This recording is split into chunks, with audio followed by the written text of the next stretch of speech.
Donc voici la deuxième vidéo sur les perspectives littéraires et historiques et nous commençons directement avec le début de la traite des Noirs en Amérique, donc en 1501, date importante puisque nous sommes après la découverte de l'Amérique, 1492, donc je vous rappelle par Christophe Colomb, et que c'est vraiment installé ce qu'on appelle le triangle d'or.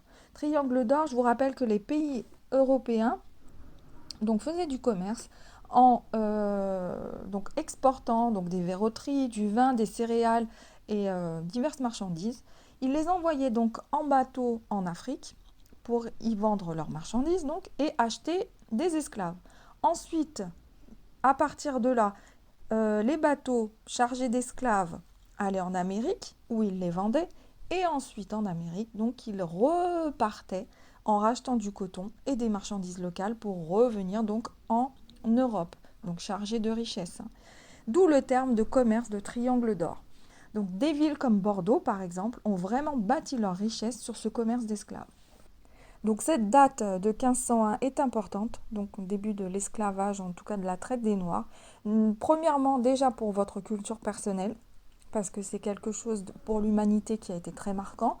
Et deuxièmement, vous comprenez bien qu'en littérature, il va y avoir des allusions justement à cet esclavage et à ces notions. Alors deuxième point, la destruction de l'Empire aztèque par Cortés. Alors c'est vraiment une des conséquences de l'arrivée des conquistadors en Amérique. Et on rajoute aussi la conférence de Valladolid, puisque c'est dans le même thème. La conférence de Valladolid, donc en 1527, était une conférence où on a discuté en fait de la manière dont les conquêtes dans le Nouveau Monde devaient se dérouler. Donc la question était de savoir en fait si les Espagnols pouvaient coloniser les Amérindiens en leur imposant de mettre fin à des pratiques ce qu'ils appelaient non catholiques, comme par exemple le sacrifice humain. Mais c'était aussi la question de l'esclavage en fait des peuples amérindiens. Est-ce qu'il était possible en fait de mettre, en tout cas de se servir des Amérindiens comme esclaves? Cette conférence a validé que les Amérindiens avaient un statut équivalent à celui des Blancs et que par conséquent, ils ne pouvaient pas être réduits en esclavage. Donc ce qui était une grande victoire pour, on va dire, les Amérindiens. Le problème, c'est que du coup, ça n'a pas été le cas du peuple noir et c'est pour cela que la traite des Noirs s'intensifia pour alimenter le Nouveau Monde.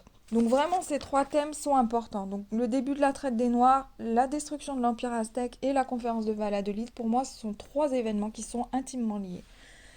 Rendez-vous pour la troisième vidéo sur les perspectives littéraires et historiques.